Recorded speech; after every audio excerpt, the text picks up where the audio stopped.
Welcome dear rockets, कैसे हैं आप सभी। आज हम और आप देखने जा रहे हैं मास्टर सीरीज का पार्ट 8। अगर आपने पिछले पार्ट्स को अभी तक नहीं देखा है तो डिस्क्रिप्शन में लिंक्स हैं, उनको जाकर आप देखिए, एंजॉय कीजिए। तो चलिए, पिछले पार्ट के एंड में हमने देखा कि ब्यूटी पार्लर में ली और जिना बात कर रहे थे तो पैनी वहाँ पर आ गई और जिना को देखकर चौंक गई कि ये तो जिंदा है। जिना भी पैनी को देखकर चौंक गई कि कहीं ये मुझे पहचान न ले। पर दोस्तों, पैनी ली को चैंग कहकर पुकारती है और पूछती है कि ये कौन है, जैसे कि वो जिना को जानती नहीं। ली कहता है कि ये दोनों मेरी कलीग्स हैं। और तब जिना की फ्रेंड पूछती है ये कौन है। ली कहता है कि ये मेरी कजन है। तब जिना को तसल्ली होती है कि अच्छा हुआ इसने मुझे पहचाना नहीं। पर दोस्तों, असल में पैनी जिना को बखूबी पहचान गई है। दूसरी ओर चेयरमैन की बेटी सिंडी को दिखाया जाता है जो गुस्से में बैठी हुई है। ब्यूटिशियन पूछती है कि मैडम, हेयर कट कैसा लगा आपको, नया ड्रेस पहन लीजिए जरा। और वो गुस्से में कहती है कि चुपचाप दफा हो जाओ यहाँ से, वरना तुम्हारी जान अभी ले लूंगी। वो डर कर चली जाती है। ली बाहर बैठा होता है तो जिना एक स्टाफ से पूछती है लॉकर रूम कहाँ पर है। वो रास्ता बताता है, पर जिना फोन को देखते हुए सीधे वीआईपी रूम में चली जाती है।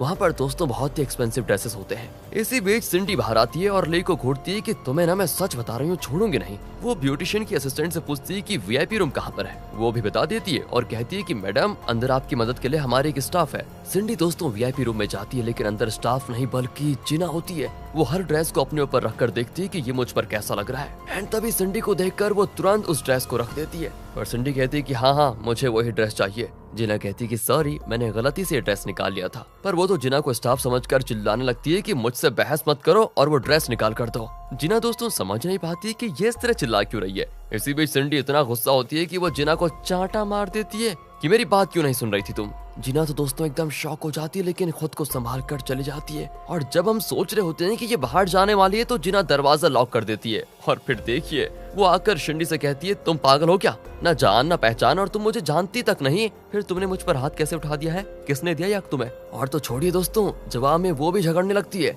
बस जिना तो उसके बाल उखाड़ लेती है। सिंडी एकदम चौंक कर बैठ जाती है। जिना कहती है देखो मेरी बात सुनो, आइंदा किसी से भी बात करो तो ढंग से शांत होकर बात करो, समझी। इतनी अकड़ कभी अच्छी नहीं होती। और अब बाल ठीक करो और जाओ चुपचाप अपने घर, कहकर जिना चली जाती है। ली बहुत देर सिंडी का इंतजार करके वीआईपी रूम में जाकर देखता है तो सोचता है यहाँ पर तो पार्लर की स्टाफ बैठी हुई है, सिंडी कहाँ गई। पर तभी वो मुड़ती है तो ली को पता चलता है कि हे भगवान, ये तो सिंडी है। सिंडी कहती है अभी अभी जो लड़की यहाँ से गई है उसे पकड़ो तुम, उसी ने मेरा यह हाल किया है। ली समझ आता है कि जिना ने ही इस लड़की का यह हाल किया होगा। वो तुरंत जाकर जिना और उसकी फ्रेंड से कहता है कि एक पल के लिए भी यहाँ पर मत रुको, अभी निकल जाओ वरना धरती फट जाएगी यहाँ पर। दोनों को भेजकर वो सिंडी को लेकर कार में जा रहा होता है। सिंडी पूछती है कि तुम किस दिन पैदा हुए थे। ली पूछता है ये क्यों पूछ रही हो तुम। वो कहती है कि जब से तुम्हें देखा है ना मैंने, मेरी लाइफ एकदम से उल्टी पुल्टी हो गई है। कहकर वो ली को खूब डांटती भी है यहाँ पर और पूछती है कि अब तो घर ही जाना है ना। ली कहता है नहीं, तुम्हारे पापा ने तुम्हारे लिए एक लड़का देखा है, तुम्हें उससे मिलाना होगा। सुनकर दोस्तों वो तो और चिढ़ जाती है।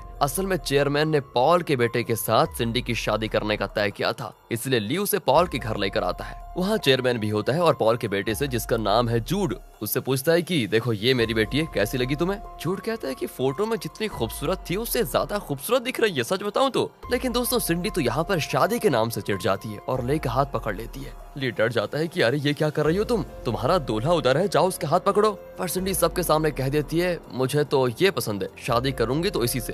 क्यों डार्लिंग, सही कह रही हूँ ना मैं, कार में तुमने मुझे वो लंबा वाला किस भी तो किया था। यहाँ दोस्तों वो ली को बुरी तरह फंसा देती है। ली घबरा जाता है और कहता है नहीं नहीं, ये झूठ बोल रही है, ऐसा कुछ भी नहीं हुआ हमारे बीच में। तब दोनों को वो बाहर भेज देते हैं और चेयरमैन जूड से कहता है कि उसकी बात का तुम बुरा मत मानना, लगता है फिलहाल वो शादी के लिए तैयार नहीं है। मैं भी कभी ऐसा ही था, मैं उसको मना लूंगा, तुम फिक्र मत करो, किसी और दिन हम शादी की बात करेंगे, पर मेरी बेटी की शादी तुमसे ही होगी, याद रखना। बाहर दोस्तों ली सिंडी को डांट रहा होता है कि ये क्या बेहुदा मजाक है, तुमने ऐसा कहा क्यों अंदर। सिंडी कहती मुझे झूठ एकदम बेकार लगा, ठीक है। अरे वो बेकार लगा तो तुम मुझे क्यों फंसा रही थी। दोस्तों पता है क्या कहती है वो, कि तुम भी मुझे बेकार ही लगते हो और जो तुमने मेरे साथ किया उसका बदला लेने का ये बहुत ही बढ़िया मौका था, इसलिए मैंने ये ड्रामा किया, कैसा लगा तुम्हें।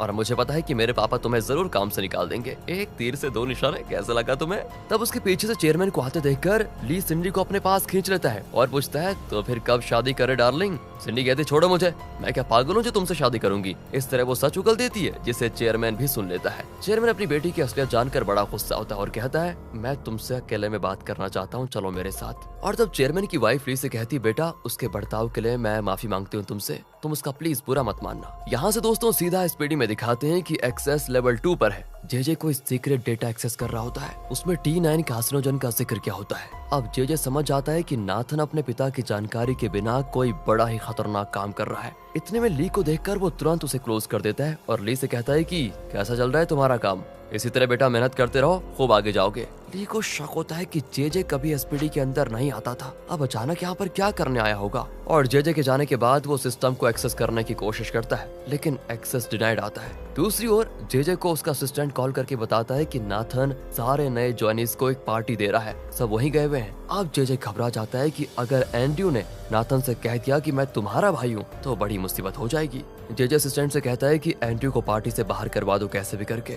यहाँ दोस्तों पार्टी में नाथन सबको ड्रिंक करने के लिए कहता है, पर वो पीते नहीं, लेकिन जब वो जिद करता है तो उनको पीना पड़ता है। तब भी दोस्तों एंड्रयू नहीं पीता, क्योंकि उसे अपने पिता पे यानी चेयरमैन पे बहुत गुस्सा आता है। नाथन कहता है कि तुम्हें इतना रिस्पेक्ट देकर मैं पार्टी दे रहा हूँ और तुम पीने के लिए तैयार नहीं हो, क्यों नखरे कर रहे हो। तब जिना एंड्रयू से कहती है कि अरे इससे पहले वो पागल आदमी कुछ और करे, तुम चुपचाप पी क्यों नहीं लेते। और कोई रास्ता न पाकर एंड्रयू भी ड्रिंक करने लग जाता है। फिर नाथन रोशी को गाने के लिए कहता है, वो भी माइक लेकर गाने लगती है, लेकिन नाथन कहता है बहुत बेसुरा गाती हो, बंद करो इसको, यहाँ जो मुझे एंटरटेन करेगा उसे मैं बहुत बढ़िया पैसे दूंगा। जिना दोस्तों फिर हाथ उठाती है तो वो कहता है कि वाह ये हुई ना बात, अच्छा सा गाना गाओ और मुझे एंटरटेन करो। जिना भी गाते गाते डांस करने लगती है। नाथन सभी को डांस करने को कहता है और डांस करने के बहाने वो जिना को गले लगाने की कोशिश करता है। और ये सब कुछ देखकर एंड्रयू गुस्से में रिमोट पे मुक्का मार देता है और म्यूजिक बंद हो जाता है। दोस्तों अब नाथन को गुस्सा आ जाता है और पूछता है कि तुमने ये किया क्यों। एंड्रयू कहता है किया क्यों, हम तुम्हारी कंपनी के एम्प्लॉयज हैं, इसका ये मतलब नहीं कि तुम हमें नचवाओ एंटरटेन करवाओ, ना ही ये बार है और ना ही हम बारटेंडर्स और बार डांसर्स हैं। बस दोस्तों नाथन चिढ़कर उसको बाहर लेकर जाता है और कहता है कि इतना क्यों कर रहे हो तुम मेरे नौकर हो समझे, अपनी औकात में रहो, यहाँ काम करना है तो जो मैं कहता हूँ वो सब करना पड़ेगा। और तुम्हारे पापा मेरे पापा की तरह बड़े रहे होते तो तुम ऐसा रौब दिखा सकते थे, लेकिन नहीं हो ना। और तुमने इंटरव्यू में कहा कि तुम्हारा बाप तुम्हें छोड़कर चला गया और तुम उससे बदला लेने के लिए यहाँ ज्वाइन कर रहे हो, इसलिए अपनी लिमिट में रहो, नौकर को नौकर की तरह पेश आना चाहिए, जबान मत लड़ाओ मुझसे। कहकर दोस्तों वो एंड्रयू के पैर पे लात मारकर चला जाता है। इतने में जिना बाहर आ जाती है तो एंड्रयू पूछता है तुम क्यों आई। जिना कहती है वो मुझे गलत टच कर रहा था इसलिए यहाँ पर आ गई। एंड्रयू उसको डांटता है कि अरे उस पागल आदमी ने पैसे की बात क्या कर दी और तुमने सीधा हाथ उठा दिया, बताओ सोच समझकर कुछ भी नहीं करती क्या, तुम पैसों के लिए कुछ भी करोगी क्या। ये सुनकर जिना को भी गुस्सा आता है और वो उसके दूसरे पैर पे लात मारकर चली जाती है। एंड्रयू घर आता है तो जेजे बैठा होता है। एंड्रयू कहता है देखिए मुझे वापस अमेरिका भेज दीजिए, मैं यहाँ पर रहना ही नहीं चाहता, मेरा बाप मुझे देखना नहीं चाहता और वो नाथन वो तो मुझे भिखारी समझता है। जेजे कहता है इतने जल्दी हार मान गए तुम हैं, मैंने नाथन को रास्ते से हटाने का बड़ा प्लान बना के रखा हुआ है। असल में नाथन का एक केमिकल कंपनी के साथ टाई अप है और वो अपनी लैब में एक केमिकल यूज कर रहा है जो कि कार्सिनोजन है। कार्सिनोजन यानी ऐसा पदार्थ जिससे कैंसर होता है, लेकिन इस बारे में कोई नहीं जानता। हमें बस किसी तरह उस प्लांट में जाकर T9 टैंक को खोल देना है, फिर देखो क्या होता है। दूसरी ओर दिखाते हैं कि कोई मास्क पहनकर प्लांट में जाता है और T9 टैंक को खोल देता है। अगले दिन की बात है, पेनी केन्या की मदद करने के लिए उसी हॉस्पिटल जाती है क्योंकि वो केन्या का मकसद जानना चाहती थी। केन्या उसे बताती है कि उस प्लांट में T9 टैंक है जिसमें कार्सिनोजन भरा हुआ है, उसी की वजह से यहाँ के लोगों को कैंसर हो रहा है। अगर लोगों को ये पता चल गया तो वो डोडो ग्रुप के खिलाफ लड़ने लगेंगे, इसलिए डोडो ग्रुप के लोग कैंसर पेशेंट्स को चुपचाप अपने हॉस्पिटल में ले जाकर फ्री ट्रीटमेंट दे रहे हैं। यहाँ पेनी डिसाइड करती है कि इसकी डिटेल में इन्वेस्टिगेशन करनी पड़ेगी। दूसरी ओर ऑफिस में सभी काम कर रहे होते हैं। जिना बहुत परेशान है क्योंकि उसे अपने भाई के ट्रीटमेंट के लिए पैसे चाहिए। एंड्रयू कहता है तुम मुझसे क्यों नहीं पूछती, मैं तुम्हें पैसे दे सकता हूँ। जिना कहती है तुम खुद भिखारी हो, तुम कहाँ से दोगे पैसे। तभी ली को आता देखकर वो भागकर ली का हाथ पकड़ लेती है और कहती है आज मैं तुम्हें कॉफी खरीद कर दूंगी। वो कहता है कि देखो मेरे सर पे पहाड़ जितना काम है, टाइम वेस्ट मत करो और जाओ अपना काम करो। जिना कहती प्लीज यार मेरे खातिर बस 5 मिनट। कहकर दोस्तों वो ली को जबरदस्ती खींच कर लेकर जाती है। उसे एक कैफे में बिठाकर कहती है मुझे ना थोड़े पैसे चाहिए। ओहो अच्छा, तो इसीलिए जब नाथन ने कहा कि नाच मेरी बुलबुल तुझे पैसा मिलेगा तो तुम नाचने लग गई। जिना चिढ़ जाती है कि तुम्हें भी सब पता चल गया क्या। ली कहता है कि सिर्फ मुझे नहीं मेरी बुलबुल सबको पता चल गया है और वैसे भी मेरे पास $20,000 नहीं है। जिना उसका कोट पकड़ लेती है कि तुमने तो ट्रेनिंग में फर्स्ट आकर 2 लाख जीते थे ना, मेरे लिए तुम्हारे पास 20,000 भी नहीं है। इतने में रोशी आकर ली को एक इम्पोर्टेंट मीटिंग के लिए लेकर जाती है। असल में कल रात को किसी ने प्लांट का T9 टैंक खोल दिया था। सुबह जब एक वर्कर टैंक को चेक कर रहा था तो अचानक उस टैंक में प्रेशर कम दिख रहा था और जब उसने टैंक खोला तो ब्लास्ट हुआ और बुरी तरह चोट लग गई थी। उसे हॉस्पिटल ले जाया गया था और उस समय उसे केनिया और पैनी ने देख लिया था। केनिया प्रेस वालों के सामने खूब चिल्लाती है कि न जाने डोडो ग्रुप की वजह से और कितने जाने जाएंगी, कितने लोगों को कैंसर होगा। वो लोग तो अपने प्रोडक्ट्स में खतरनाक कार्सिनोजन यूज करते हैं, इसी वजह से इतनी तेजी से लोगों को कैंसर हो रहा है। सारे प्रेस वाले दोस्तों उसकी बात सुन रहे होते हैं, लेकिन तब डॉक्टर आकर कहता है ऐसी कोई बात नहीं है, ये सिर्फ एक एक्सीडेंट था। पर केनिया दोस्तों अपनी बात पर अड़ी रहती है कि नहीं, ये झूठ बोल रहा है, ये एक खतरनाक कार्सिनोजन की वजह से हो रहा है। पर गार्ड्स केनिया को खींचकर बाहर लेकर चले जाते हैं और जब ये सब नाथन को पता चलता है तो वो अपने प्लांट से कार्सिनोजन को हटाने की कोशिश में लग जाता है। पर इन्वेस्टर्स घबराए हुए होते हैं कि अब क्या होने वाला है। नाथन कहता है कि चिंता की कोई बात नहीं है, कुछ नहीं होगा। इतने में दोस्तों मोजो को दिखाते हैं। वो आकर एक मीटिंग के लिए बुलाता है सभी को। वहाँ जाकर नाथन कहता है कि हमारे प्रोडक्ट्स में कोई कार्सिनोजन है ही नहीं, हमने अपने प्रोडक्ट्स में खतरनाक सब्सटेंसेस यूज ही नहीं किया है आज तक। पर केनिया प्रेस को बता देती है कि डोडो ग्रुप के हर प्रोडक्ट में, फिर चाहे वो कपड़े हो, टॉयज हो या किचन आइटम्स, हर चीज में कार्सिनोजन एक कोटिंग एजेंट के तौर पर यूज किया जा रहा है। उन प्रोडक्ट्स के लॉन्ग टर्म यूज से कैंसर होता है और ये पक्की बात है। पिछले 10 सालों में दुनिया भर के कैंसर केसेस में सबसे ज्यादा हमारे देश में पाए गए हैं। इसकी वजह है T9 गैस। और दोस्तों यहाँ पर नाथन सभी को उल्लू बना रहा होता है कि हम तो एकदम सेफ हैं और पूरे रॉ मटेरियल्स यूज करते हैं और जो भी ऐसी खबरें फैला रहे हैं कि हम कार्सिनोजन यूज करते हैं वो जरूर हमारे कॉम्पिटिटर्स होंगे जो हमारी तरक्की से जलते हैं और इसीलिए बेवजह फालतू की बातें फैला रहे हैं। अब मीटिंग के बाद जब वो बाहर आता है तो केनिया को टीवी पर डोडो ग्रुप के खिलाफ बोलते हुए देखता है। उसे आ जाता है गुस्सा कि इस औरत को ये सब पता कैसे चला। पर इससे जेजे बड़ा खुश होता है क्योंकि वो तो चाहता ही था कि नाथन कहीं का ना रहे और वो नाथन की जगह फिर एंड्रयू को दिलवा दे।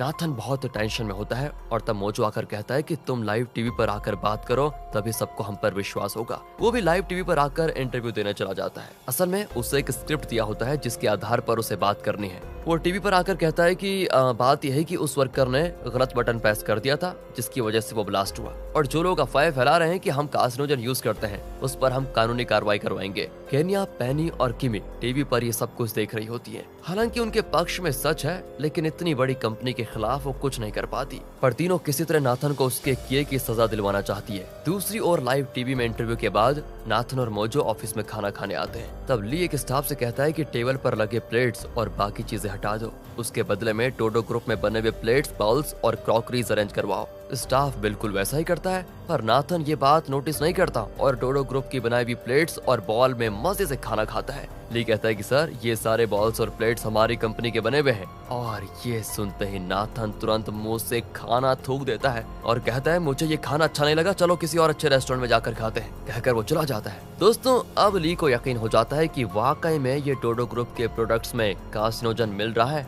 और इसी वजह से ये उसमें खाने से डर रहा है। और ये भी सच है कि इन्हीं प्रोडक्ट्स की वजह से लोगों को कैंसर हो रहा है। लेकिन कार्सिनोजन मिलाकर नाथन खूब पैसे कमा रहा है क्योंकि ये केमिकल उसे वही केमिकल कंपनी बेच रही है जिसके साथ इसका टाई अप है। ली और पैनी प्लान करते हैं कि अगर नाथन इतने लोगों की जान खतरे में डालने से नहीं कतरा रहा तो हमें जल्द ही जल्द उसे खत्म करना होगा। दूसरी ओर ऑफिस में सबको बताया जाता है कि आज चेयरमैन की बेटी सिंडी यहाँ पर आ रही है। जिना बड़ी खुश होती है कि कम से कम उसे तो इम्प्रेस कर पाएंगे हम। पर वो नहीं जानती दोस्तों कि उस दिन पार्लर में उसने जिसके बाल उखाड़े थे वही है चेयरमैन की बेटी। एंड्रयू अब जेजे की बातों को सोच रहा होता है। जेजे ने बताया था कि तुम्हारी एक सौतेली बहन भी है जो विदेश से आने वाली है। वो नाथन की तरह पागल नहीं है। अगर हम नाथन को रास्ते से हटाने में सफल भी हो गए तो भी इस प्रॉपर्टी की वारिस चेयरमैन की बेटी सिंडी होगी, इसलिए तुम्हें उससे सावधान होगा। ये बातें दोस्तों जेजे ने उससे कही थी और ये सब कुछ सोचकर प्रेजेंट में एंड्रयू अपनी सौतेली बहन की राह देख रहा होता है। तब वहाँ पर सिंडी आती है। उसको देखते ही जिना के हाथ पैर तो कांपने लग जाते हैं कि ये मैं क्या देख रही हूँ, मैंने मालकिन के बाल उखाड़ दिए क्या। सभी लाइन में खड़े होते हैं। सिंडी हर एक को देखते हुए आगे बढ़ती है और आखिर में जिना को देखती है, पर जिना जल्दी से दूसरी ओर मुंह मोड़ लेती है और वो जिना को पहचान लेती है दोस्तों और कहती है अच्छा तो तुम ही हो वो, अब आएगा है मजा, ऊपर आ जाओ हम अकेले में बात करेंगी। कहकर वो जिना को ऊपर लेकर आती है। पर तभी ली वहाँ पर आता है और उसे पता नहीं था कि सिंडी आ चुकी है। वो ऐलान करने लग जाता है कि सभी सावधान रहो, छोटी मालकिन आ रही है। बाकी लोग कहते हैं कि अबे तेरी आंखें जल गई हैं क्या, उधर देख ऊपर। ली ऊपर देखता है तो वहाँ सिंडी उसे घूर रही होती है। और कहती है कि अच्छा, तो तुम जानते थे कि ये महारानी यही काम करती है और तुमने जानबूझकर इसको पार्लर से जाने दिया। मैं तुम्हारी भी खबर लूंगी, ऊपर आ जाओ तुम। दोस्तों, यहाँ पर होता है पार्ट 8 का दी एंड। इंतजार कीजिए पार्ट 9 का, और अगले पार्ट्स को देखना चाहते हैं तो इस सीरीज की वीडियो को लाइक और ज्यादा से ज्यादा शेयर कीजिए। मिलते हैं अगली वीडियो में, तब तक के लिए ध्यान रखें अपना and finally thanks for watching.